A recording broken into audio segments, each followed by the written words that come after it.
Everyone, welcome to this panel under the title of On the Importance of the Solidarity Movement with Palestine, with Yanis Varoufakis, who is an economist and Secretary General and co-founder of the Democracy in Europe Movement 2025, and also the former Greek Minister of Finance.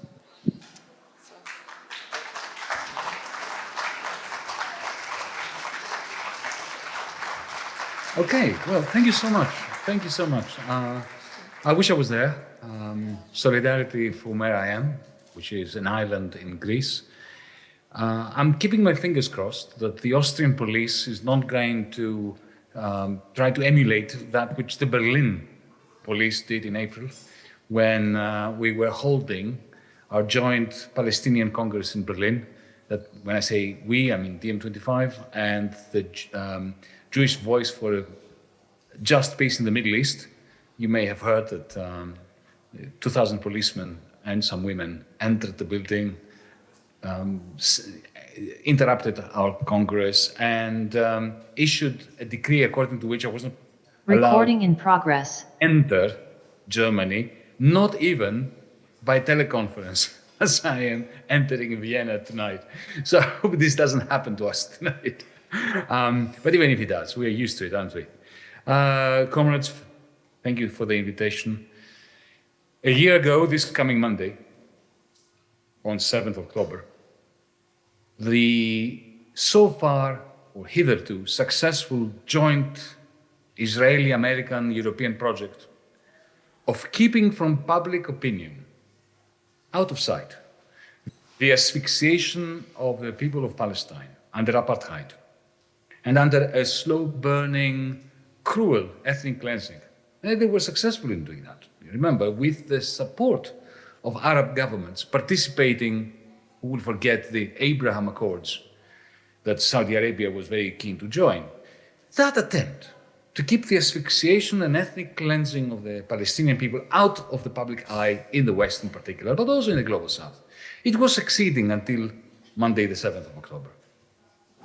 As a result of this rupture on the 7th of October, instead of this silent ethnic cleansing project, which was proceeding for 76 years, 76 years, not 7 years or 6 years, 76 years.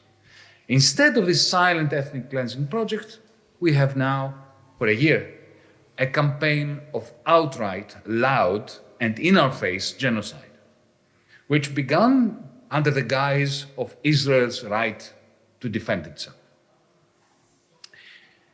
What was the logic of international law?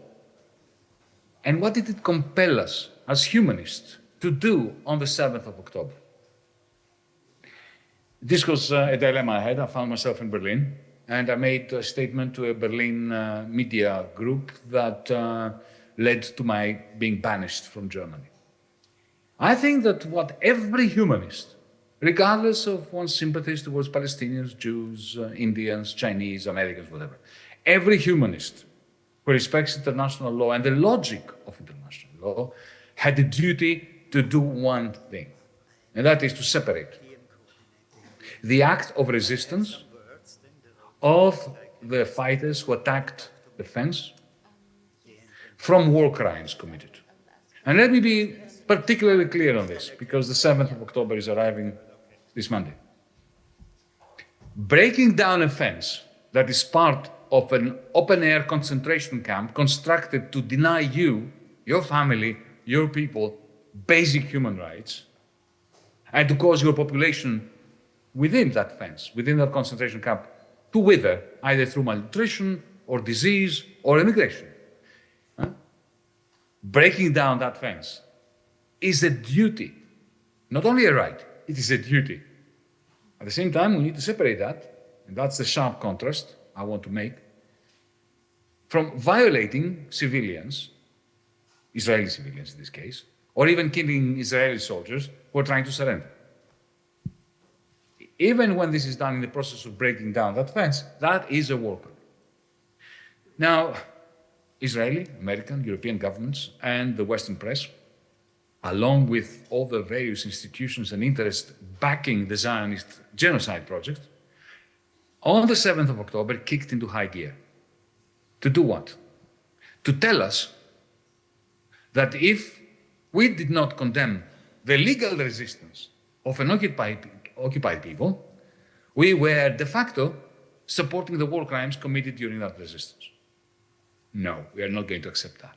They wanted to tell us that if we did not support the right of Israel to commit any war crime of its choosing,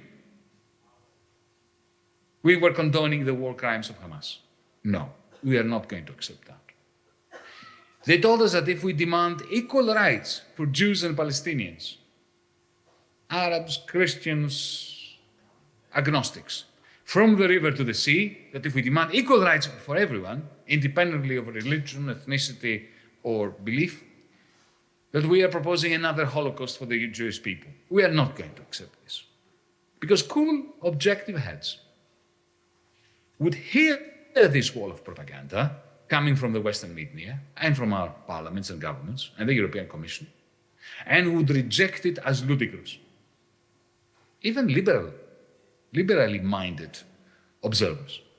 Exactly for that reason, the Western establishment felt they had to deploy so much noise and they had to spread so much fear amongst the majority. What fear? Fear that if they did not denounce those of us who refused to denounce the Palestinian resistance, that they would be denounced themselves. This is how McCarthyism worked. Most of the people who succumbed to McCarthyism in the 1950s in the United States, they didn't feel like denouncing communists or communist sympathizers. No. They denounced people because they feared that if they didn't denounce them, they would be denounced themselves. This is exactly what's going on now across Europe, the United States, and so on. So here we are. We have a fully fledged genocide, which is being wrapped in a wrapping of self-defense by Israel. But it is now, a year later, beyond dispute. Israel's government has set out to eliminate systematically every aspect of Palestinian life in Gaza. We've seen it. We've witnessed, and I think the whole world has witnessed it, the most intensive bombing of a densely populated urban area in living memory. The most deliberate starvation of a population since the Second World War. The systematic destruction of health facilities, and an unprecedented number of journalists and United Nations personnel killed. The Israeli government has attacked schools, universities, libraries, archives, cultural centers, heritage sites, mosques, churches. Professors and teachers, along with doctors and nurses, have been killed systematically, along with their students, their patients, often entire families. Meanwhile, under the cover of the Gaza conflict, Israeli settlers, protected by IDF soldiers, are evicting Palestinians from their ancestral homeland in direct violation of every principle of international law. The other day,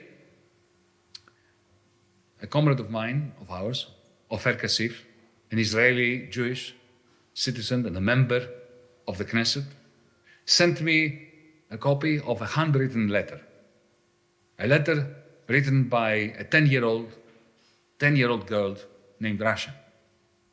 It was her living will. It read, and I feel compelled to read it out. Please don't cry for me, as it would make me sad. I hope my clothes can go to those in need, and my accessories to Rahav, Lana, and Batul. The bead boxes should go to Batul. As for my monthly allowance of 50 shekels, I want half to go to Rahav and the other half to Ahmad. I'd like Batul to have my toys. Lastly, please don't shout at my brother Ahmad. Please follow these wishes. A few days later, after an Israeli bombing, Rasha was found dead, with her 8-year-old brother, Ahmad, for whom she had she was so concerned, dead next to her. Comrades, 10-year-old children should not have to think of writing a will. The fact that they do, and then die along with the other children to whom they wanted to leave their toys and their clothes, that is on us. It is on our conscience, especially as Europeans who for centuries allowed for or condoned or perpetrated pogroms against the Jewish people, and who are now, we Europeans, allowing, condoning, or even arming the hands of the Zionist perpetrators of the genocide of the Palestinians. Of course, I would be terribly remiss not to mention the minority, a beautiful, large, but growing minority of activists in Europe and around university campuses in the United States, a minority, growing minority, who have risen up magnificently to the occasion to stop the ethnic cleansing, the genocide. It is because of them, it is because of you in today's hall that Israel is expanding its bombing and its army invasions, today in South Lebanon, tomorrow who knows where. You see, Israeli Zionists, activists who have exposed and are exposing daily the genocide in Gaza, in East Jerusalem, in the West Bank. This is why it is so crucial that we do not let Israel and the Western media disorient us with, I don't know whether you've been watching the news in the last few days, these convoluted analysis of the risks of a generalized war in the Middle East. What will Russia do? What will China do? What will Iran do? What will be the position of Saudi Arabia? All that we can and we must discuss and analyze later, once the genocide is halted and there is peace from the river to the sea, peace with justice. Now, all the talk about the escalation, about nuclear arms, about even the South Lebanon campaign of the IDF is noise that the Israeli authorities are purposely creating to take our eyes off what is happening inside Israel-Palestine, the genocide. We must not be sidetracked into thinking that this is about South Lebanon and that's important to think, that this is about a bad man called Bibi Netanyahu. It is not about Netanyahu. On 19th July 2024, the last July, a few months ago, 19th July, the International Court of Justice ruled as unlawful Israel's occupation of the West Bank, of Gaza, and East Jerusalem.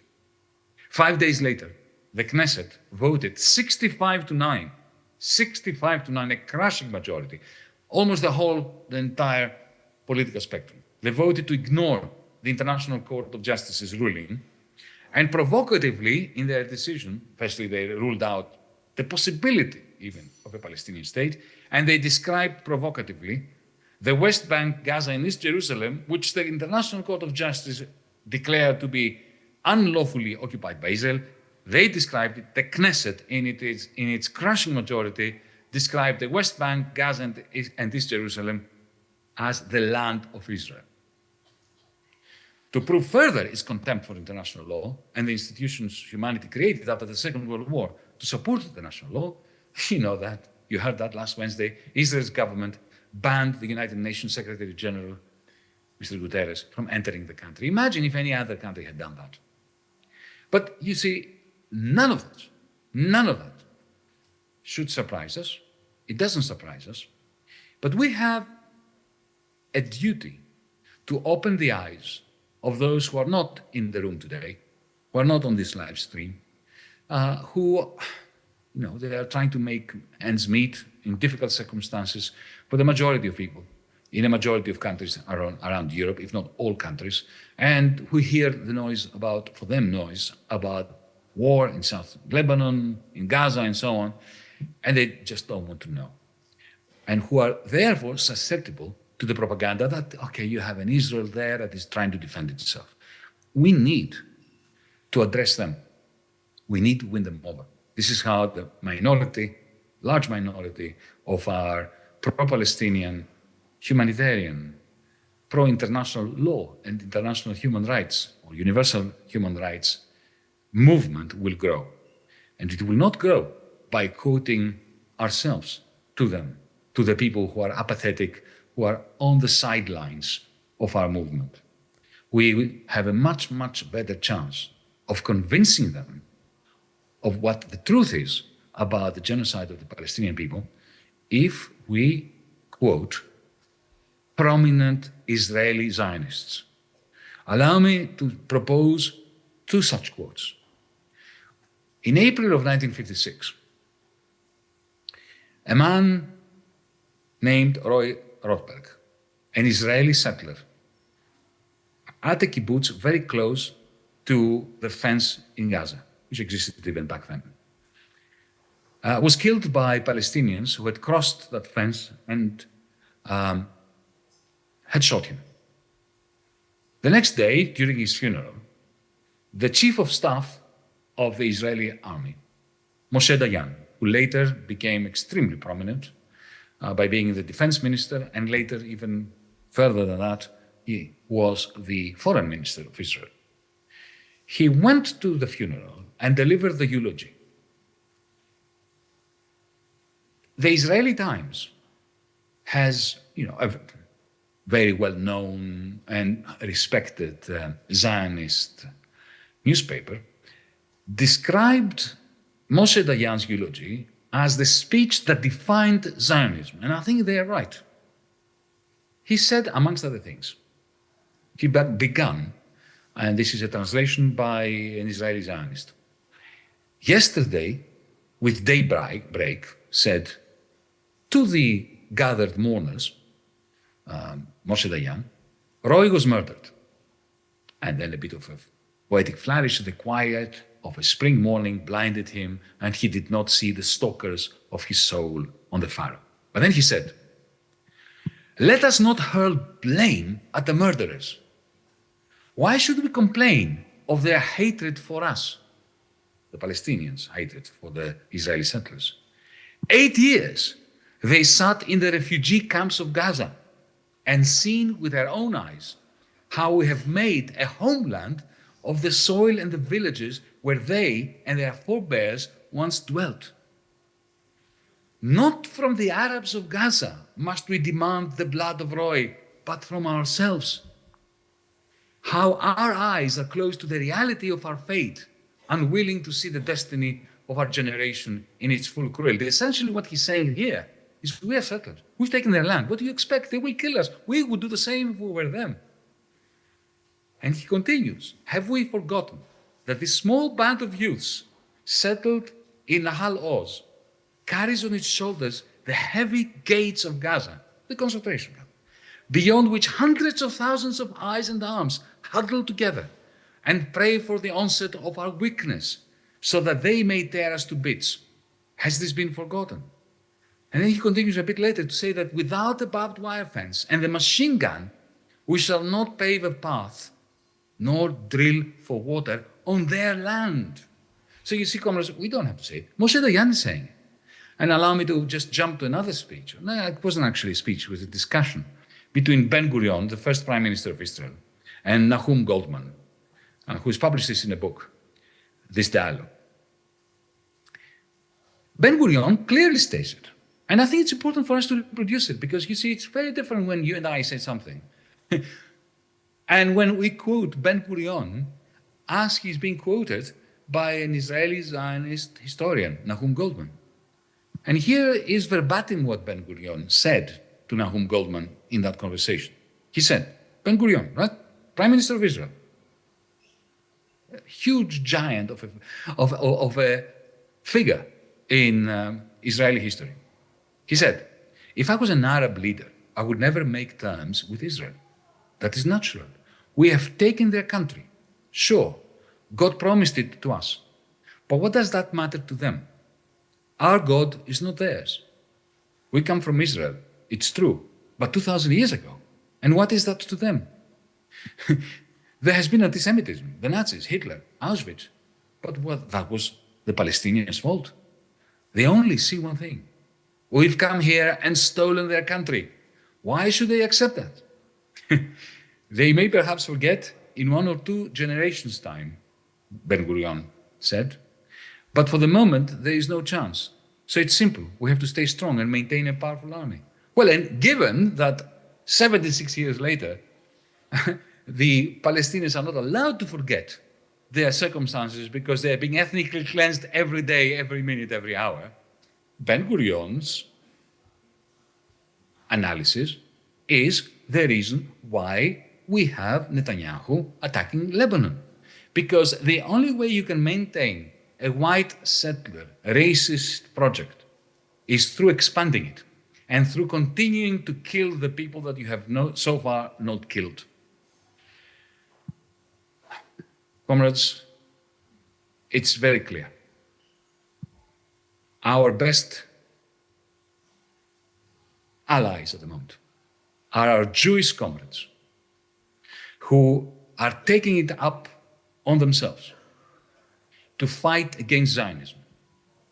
Comrades like the Jewish Voice for a Just Peace in the Middle East, with whom Mera25 and Dream25, my movement, organized the Berlin conference. Ofer Kassif, the member of the Knesset, who daily fights against Zionism in the Knesset as a voice of one and at huge risk to his own well-being, to his own survival, as a body, as a mind. These are our comrades because, let's face it, the most acute criticism of the Zionist project came from Hannah Arendt, from Albert Einstein.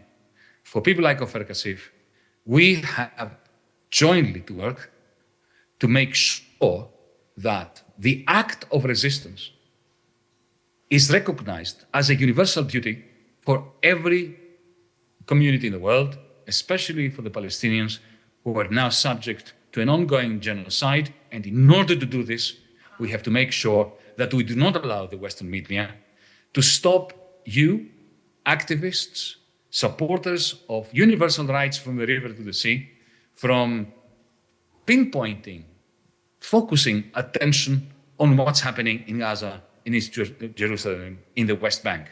Let us not be sidetracked from Netanyahu's and the Israeli apartheid state's attempt to escalate the war so that we don't talk about the genocide and we talk in terms of, journalistic commentating about which platoons of the Israeli army defeated which Hezbollah fighters in what village. That is all important, especially for the people in southern Lebanon, who are the collateral damage of the genocide project, but it is a genocide project which is directed against the Palestinian people. As a European, I feel grossly ashamed of Europe. We have been complicit as a continent to the joint Washington-Tel Aviv project of expunging Palestinians as a living, breathing community, ethnicity, society in Palestine. We have a lot of work to do. Carpe diem. Let's keep fighting for our souls primarily. Thank you.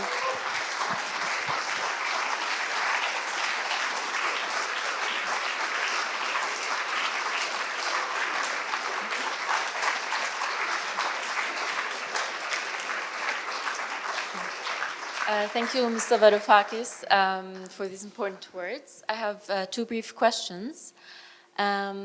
So one question, you touched on the history of Europe, and I want to come back to that. Why do you think has the left historically in the US, in the UK, and other Western European states like France struggled to take a progressive and proactive role in colonial conflicts, such as the French Communist Party in Algeria, or the British left regarding the demands of the Irish, or the contradictory, almost collaborationist role of the US Communist Party in the uprisings of the Black Liberation Movement?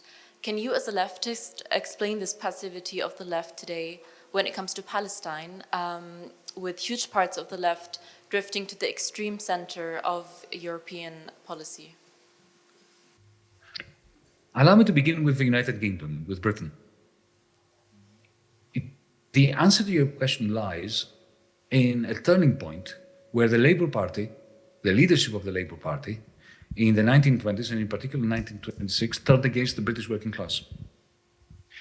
So essentially my answer to your question is the moment those so-called leftist parties, social democratic parties, turned against their own working class, against their own people, that's at the same time when they lost any capacity to speak for the oppressed peoples of India, of Palestine, of Cyprus, for that matter, of Kenya, of South Africa, because they became part of the empire project.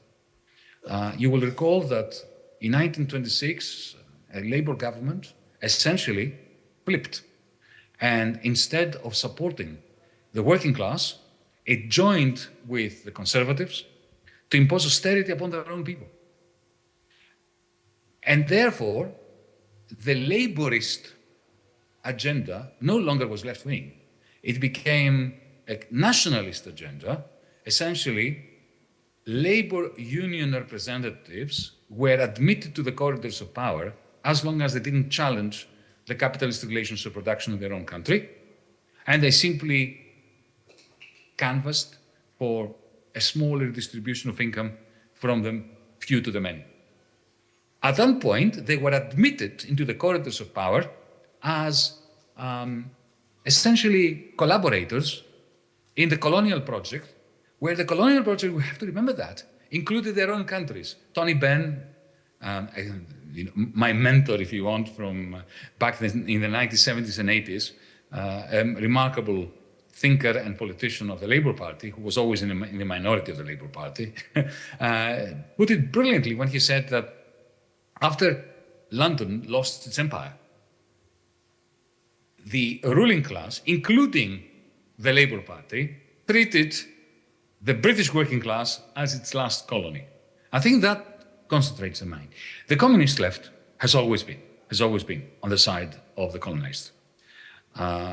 Whatever demerits and huge errors and even crimes because I consider myself to be part of the Marxist left, the radical left, whatever mistakes or crimes we committed, we have always been on the side of the colonized. The American Communist Party is a very special case. I remember that it always was split. Parts of it were infiltrated by the FBI. But I have to say, from personal knowledge, members of the Communist Party back then in the 1950s, 60s, and 70s were at the forefront of fighting for the rights of the Vietnamese, for the rights of the Palestinians, for the rights of the South Africans, and they were magnificent.